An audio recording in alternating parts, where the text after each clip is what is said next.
ሰላም ጤና ይስጥልን ውድ የሚኪያስ ሚዲያ ተከታታዮች እንደምን አምሽታችኋል። ለምሽቱ ይሆናሉ ያልናቸውን የተለያዩ መረጃዎች ይዘን ቀርበናል። ህዝባዊ ወያነ ሓርነት ትግራይ እንግዲህ በተለያዩ አካባቢዎች የአንድነት ዘመቻ ወይም ደግሞ ፍሪ አንድነት በማለት በተለያዩ ከተሞች የህዝባዊ መድረኮችን እያካሄደ ይገኛል። ከነዚህ ህዝባዊ መድረኮች በአንደኛው ላይ አነጋጋሪ ሀሳቦችን የያዙ አስተያየቶች ሲሰጡ መደመጣቸውን ተመልክተናል። እነዚህ አስተያየቶች ምንድናቸው የሚለውን ለእናንተ የምናቀርብ ይሆናል። በአርሲ ደግሞ ያልተሰማ እጅግ አሰቃቂ የሆነ ግድያ መፈጸሙ ተነግሯል። ይህ ግድያ በማን ተፈጸመ፣ እንደዚሁም ደግሞ ምን ላይ ትኩረት ተደርጎ ነው ግድያ የተፈጸመው የሚለውን ነገር እንነግራችኋለን። ሌሎች መረጃዎችም አሉ፣ እንድትከታተሉን በአክብሮት እንጋብዛለን። የዩቲዩብ ቻናላችንን ሰብስክራይብ ማድረጋችሁን እንዳትረሱ፣ የደወል ምልክቱንም እንደዚሁም መጫናችሁንም አትዘንጉ። ወደ መጀመሪያው መረጃችን ስናልፍ በሽረ ከተማ በዛሬው ዕለት እንግዲህ ብሔራዊ አንድነት ዘመቻ ወይም ደግሞ ወፍሪ ብሔራዊ አንድነት በሚል ርዕስ በተዘጋጀው መድረክ ላይ ተሳታፊዎች የተለያዩ አስተያየቶችን ሲሰነዝሩ ቆይተዋል። እነዚህ አስተያየቶች እንግዲህ አነጋጋሪ ስለመሆናቸው እንግዲህ የተመለከትናቸው አስተያየቶች ራሱ ምስክር ናቸው። ይህ እንግዲህ ወፍሪ ብሔራዊ አንድነት የተሰኘው የውይይት መድረክ በህዝባዊ ወያነ ሓርነት ትግራይ ባለፈው ሳምንት ጀምሮ እየተካሄደ ያለ ነው። በዛሬው ዕለትም በመቀለ ከተማ የፓርቲው ሊቀመንበር ዶክተር ደብረጽዮን ገብረሚካኤል በተገኙበት ሌሎች አመራሮች እና ወይዘሮ ፈትለወርቅ ገብረእግዚአብሔርም እንደዚሁ የታደሙበት ውይይትም ሲካሄድ እንደነበር ለማወቅ ችለናል። ያኛው መድረክ ላይ እንግዲህ ምን ተነሳ የሚለውን እንግዲህ አብረን የምናየው ይሆናል። ግን በተለያዩ አካባቢ በተካሄዱ መድረኮች ላይ ግን የፌደራል መንግስቱን በእጅጉ የሚተቹ በተለይም ደግሞ በአሁኑ ወቅት በአዲስ አበባ በስምረት የተሰኘ ፓርቲ አቋቁመው በመንቀሳቀስ ላይ የሚገኙት አቶ ጌታቸው ረዳን ጨምሮ ሌሎችንም የሚነቅፉ አስተያየቶች ሲሰነዘሩ ተደምጠዋል።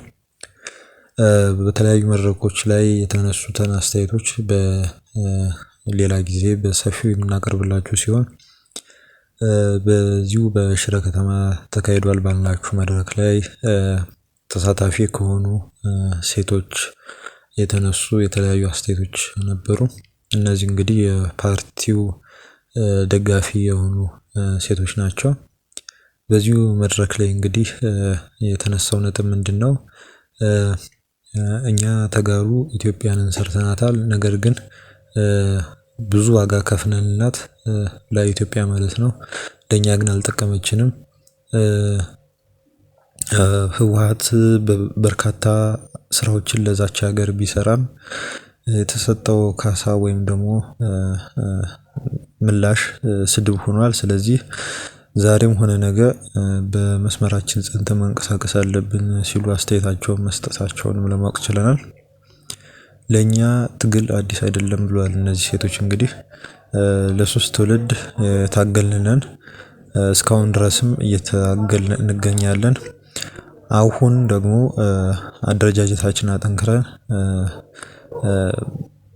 እንግዲህ በሰላማዊ ትግል መታገላችን የምንቀጥል ይሆናል ያሉት እነዚህ ሴቶች የጠላትን ፍላጎት ይዞ የሚመጣ አካል ካለ ለመቋቋም ከህወሓት አመራር ጎን እንቆማለን ሲሉም ተናግረዋል።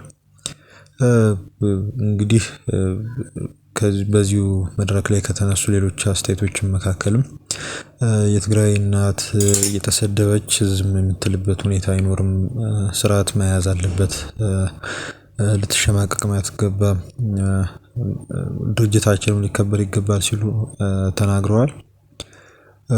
እንግዲህ እዚህ ጋር የነጌታቸውን ቡድን ወይም የነጌታቸውን ፓርቲ ስምረትን የተመለከተ አስተያየትም ተሰጥቶ ተመልክተናል። የትግራይ ህዝብ ላይ ክህደት የፈጸሙ አካላት የኛ ጠላቶች ናቸው። እነዚህ ህዝቡን የከዱ ቡድኖች ለህወሓት ብቻ ሳይሆን ህዝቡንም ጭምር ክደዋል ብለዋል። እንግዲህ በዚህ መልኩ የተለያዩ ትችቶችንም አስተያየቶችንም ሲያቀርቡ ተደምጠዋል። በስተመጨረሻም ደግሞ ያነሱትም ነገር ደግሞ የልማት ቡድን ወይም ደግሞ ልማት ጉጅለ እንዲዳከም ተደርጓል። እኛ ግን ሳንበረከክ እየታገልን አሁንም ቀጥለናል። የተደረገብንም ሸርብ በጣጥሰን ወጥተናል። አሁን በሰላማዊ መንገድ መታገላችንን እንቀጥላለን ሲሉ ተደምጠዋል። የልማት ቡድን አደረጃጀት ነው። በተለያዩ አካባቢዎች በተለያዩ የከተማም ሆነ የወረዳ የዞን መዋቅሮች ውስጥ የአካባቢው ነዋሪዎችን አካቶ የተደራጀ እንደ ከነማ ወይም የከተማ ነዋሪዎች ማህበር አይነት ነገር ነው። አደረጃጀትም ነውና ይሄ አደረጃጀት ከህወሓት ጋር ጥብቅ የሆነ ግንኙነት አለው ተብሎ ትችት ሲቀርብበት ነበር። ከዚህ ቀደም በአቶ ጌታቸው ረዳ የፕሬዝዳንትነት አመራር ዘመን በጊዜው አስተዳደሩ አማካኝነት ይሄ ቡድን ትችት ሲቀርብበት የነበረ፣ ስብሰባዎች እንዳይካሄዱ ሲያሰናክል ነበር የሚል ትችትም ሲቀርብበት የነበረ እንትን ነበር ቡድን ነበር። አሁን ደግሞ ይሄው ቡድን እንግዲህ የተደረገብኝን ሸርና አንዳንድ መሰናክሎችን አልፌ በአሁኑ ሰዓት እየተንቀሳቀሱ ይገኛሉ እያለ ነው። እንግዲህ ወደፊት ምን አይነት ጉዳዮችን ይዞ ይመጣል የሚለውን የምንመለከት ይሆናል። በዚሁ መድረክ ላይ እንግዲህ በስተመጨረሻ ተነስቷል የተባለው በአሁኑ ወቅት የትግራይ ኃይሎች ድርጅት ወይም ህወሓት ህዝብና ጊዜያዊ አስተዳደሩ ወደ አንድ አቋም መምጣታቸው ጥሩ ነው፣ አጠናክረውም ሊቀጥሉ ይገባል ሲሉ እነዚህ ሴቶች አስተያየታቸውን ሰጥተዋል። እነዚህ አስተያየቶች እንግዲህ በህወሓት የፓርቲ ልሳኖች በኩል በስፋት ሲሰራጩ እንደነበረ ለመመልከት ችለናል። እንግዲህ በእነዚህ ጉባኤዎች ቅድም በጠቀስናቸው የብሔራዊ አንድነት ዘመቻ መድረኮች ላይ ምን አይነት ሀሳቦች ሲነሱ ነበር የሚለውንም በሌሎች መድረኮች ላይ የምናነሳላችሁ ሲሆን አሁን ደግሞ የሸራሮ ከተማ ነዋሪዎችና የምዕራብ ዞን ወይም የምዕራብ ትግራይ ዞን ተፈናቃዮች ይህን ጉባኤ ካካሄዱ በኋላ የአቋም መግለጫ አውጥተዋል። ባለ 11 ነጥብ የአቋም መግለጫ ነው ያወጡት። ይሄ እንግዲህ ቅድም የጠቀስነው የብሔራዊ አንድነት ዘመቻ መሪ ቃል አለው። መሪ ቃሉም ብሔራዊ አንድነትን ለማጠናከር ብሔራዊ አንድነት ለብሔራዊ ህልውናና ደህንነትን ለማጠናከር በሚል መሪ ቃል ነው የተካሄደው። እንግዲህ ከመስከረም 6 ቀን ነው በትላንትናው ዕለት ማለት ነው የተካሄደው። የዚህ በሸራሮ ከተማ የተካሄደው ከ750 በላይ ነዋሪዎች መሳተፋቸውን እንግዲህ እዚሁ መረጃ ላይ መመልከት ችለናል። እንግዲህ እዚህ ጋር ያው ስለ ፕሪቶሪያ ስምምነትም እና እሱም ደግሞ ለመተግበር ደግሞ የተለያዩ አይነት መሰናክሎች እንደገጠሙ እነዚህም ደግሞ መቅረፍ እንደሚገባ እንግዲህ የከተማዋ ነዋሪዎች እንግዲህ አቋማቸውን እንትን ብለዋል አውጥተዋል ማለት ነው። በተለያዩ መልኩ እንግዲህ ቅድም እንደጠቀስነው በአቶ ጌታቸው ረዳና በሌሎችም ሰዎች ላይ ወይም የፖለቲካ አመራሮች ላይም እንደዚሁ ትችት መቅረቡንም ለማወቅ ችለናል። የዓለም አቀፍ ማህበረሰብም እንግዲህ ጥሪ ቀርቧል። ከጎረቤት ህዝብ ጋር ማለትም ከአማራ፣ ከአፋር እና ከሱዳን ህዝብ ተጀምሮ ያለው የሰላም ግንኙነትም ከኤርትራ እና ከትግራይ አልፎ ሌሎችም አካባቢዎች ላይም ተጠናክሮ እንዲቀጥል ስራዎችን እንደሚሰሩ ነዋሪዎቹ እንግዲህ ተናግረዋል።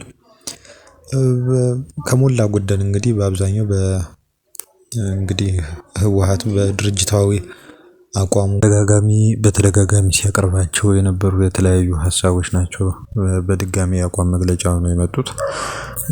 ስለዚህ ያው ብዙም አዲስ ነገር የለውም ማለት የሚቻል ነው። በሌላ በኩል ደግሞ ከጸለምቴ 18 ታጣቂዎች ወደ ትግራይ ስለመመለሳቸው የሚገልጽ መረጃም አለ። በጸለምት የነበሩ በዛም ሲንቀሳቀሱ የነበሩ ከትግራይ የሰላም ኃይል ጋር ከህዝባችን ጋር መወገን ይሻለናል በማለት ወደ ትግራይ ስለመመለሳቸውን የተነገረው። በተወሰነ እንግዲህ ከትግራይ የሰላም ኃይልም ግንኙነት አላቸው ቢባልም ይሁንና በኮሎኔል ደመቀ ዘውዱ የሚመራው የሰላም አስከባሪ ኃይል ውስጥ የተደራጁ ናቸው። እነዚህ ታጣቂዎች እንግዲህ የሰላም አስከባሪ ኃይል ተብሎ የተደራጀው እንግዲህ በኮሎኔሉ ስር የሚንቀሳቀስና በአካባቢው ጸጥታን ያስከብራል ተብሎ እንግዲህ እየተንቀሳቀሰ የሚገኝ ኃይል ነው። እንግዲህ ከኮሎኔል ደመቀ ዘውዱ ጋር አቶ ጌታቸው ረዳ በአዲስ አበባ ንግግር ወይም ውይይት በማድረግ ይኸው ኃይል ከትግራይ የሰላም ኃይሎች ጋር እንግዲህ ግንኙነት እንዲኖረው ወይም ደግሞ እንቅስቃሴ እንዲያደርግ ታስቦ እንዲደራጅ የተደረገ እንደሆነ ነው እንግዲህ እየተናገረ ያለው። እንግዲህ የሰላም ኃይሉም እንግዲህ ከዚሁ የሰላም አስከባሪ ከተሰኘው ኃይል ጋር የስም መወራረስ ሁሉ አድርጓል የሚልም ትችት እንግዲህ እየቀረበ ነበር። ይሁንና በዛሬው ዕለት ከዚሁ ከሰላም አስከባሪ ከተሰኘው ኃይል 18 የትግራይ ሰዎች ወደ ትግራይ መመለሳቸውን እንግዲህ ለማወቅ ተችሏል።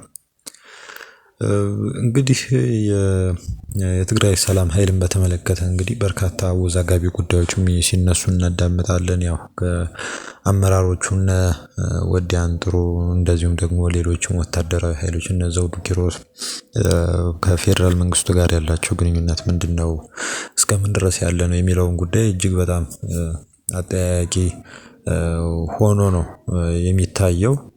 ወደፊትስ ምን አይነት አቅጣጫ ይከተላሉ የሚለውን አብረን የምንመለከተው ይሆናል። በመጨረሻም እንግዲህ ወደ አርሲ የሰማነው መረጃ ነው። የዚህ አርሲ ተፈጽሟል ስለተባለው ግድያ እንግዲህ እናት ፓርቲ በዛሬው ቀን ነው መግለጫ ያወጣው። የደረሰ መግለጫ እንግዲህ እንደሚያመለክተው ከሆነ ሰኞ መስከረም 5 ቀን 2017 ዓ.ም በኢትዮጵያ ኦርቶዶክስ ተዋሕዶ ቤተክርስቲያን በምስራቅ አርሲ ሀገረ ስብከት በሮቤ ወረዳ ቤተ ክህነት በእንዴቶ 01 ቀበሌ ከሌሊቱ 5 ሰዓት ሃይማኖትን መሰረት ያደረገ ነው ተብሏል። እንግዲህ ግድያ 2 ሰዎች የተገደሉ ሲሆን ሶስተኛው በሞትና በህይወት መካከል ላይ ነው ተብሏል። ከሞቱት ሰዎች መካከል እንግዲህ የ65 ዓመት የሀገር ሽማግሌ የሆኑት አቶ ከበደ ማሞና እንግዲህ ወላጅ አልባ ወይም ደግሞ አባት የሌላቸው ሁለት ልጆችን የሚያሳድጉ እናት የሆኑት ወይዘሮ አበሬ ስዩም እንግዲህ የሚገኙበት ስለመሆኑ ነው የተመላከተው።